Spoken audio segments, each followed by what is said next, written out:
Over. I'm so happy.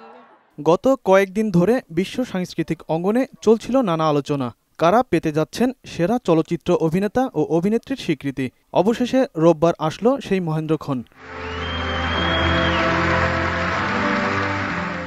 ঘোষণা করা হলো সেরা তারকাদের নাম। সবাইকে পেছনে ফেলে সাবেক মার্কিন প্রেসিডেন্ট আব্রাহাম লিঙ্কনের চরিত্রে অনবদ্য অভিনয়ের জন্য সেরা অভিনেতার পুরস্কার জিতে নিলেন ড্যানিয়েল ডে-লুইস। পাশাপাশি 3বার অস্কার জিতে গড়লেন ইতিহাস।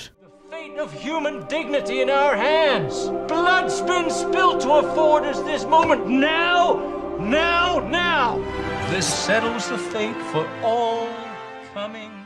তবে সবাইকে অবাক করে সিলভার লাইনিংস প্লেবুকে বিধবা চরিত্রের জন্য শ্রেষ্ঠ অভিনেত্রীর মর্যাদা লাভ করলেন Jennifer Lawrence. I feel bad that I fell and that's really embarrassing, but thank you. This is nuts. Thank you so much. Thanks. আর চরম প্রতিযোগিতায় লিঙ্কনকে পেছনে ফেলে সেরা ছবির মর্যাদা পায় বেন অ্যাফ্লিক্সের আর্গো। প্রথা ভেঙে হোয়াইট হাউস থেকে সেরা চলচ্চিত্রের নাম ঘোষণা করেন খোদ মার্কিন ফার্স্ট লেডি মিশেল ওবামা।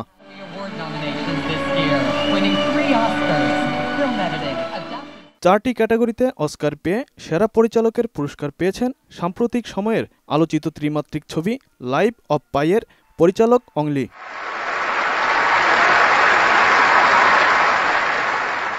এছাড়াও সেরা পার্শ্ব অভিনেত্রীর পুরস্কার পান অ্যান হ্যাথওয়ে, আর স্কাইফল ছবির গান গেয়ে সেরা গায়িকা নির্বাচিত হন ব্রিটিশ তারকা অ্যাডেলে।